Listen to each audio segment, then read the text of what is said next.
হচ্ছে পিটুনি তো খেয়েই ছাড়তে চাচ্ছে, পিটুনি তো খেয়েই ছাড়বে ও।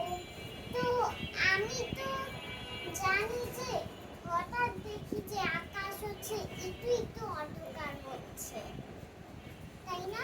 তুমিও দেখলা মেঘ আস্তে আস্তে কালো মেঘ হয়ে কিন্তু আসছে, এখন তো রোদ। রোদ আস্তে আস্তে যাচ্ছে। আপিস তো আজকে তো পিটুনি তো খেয়েই ছাড়বে।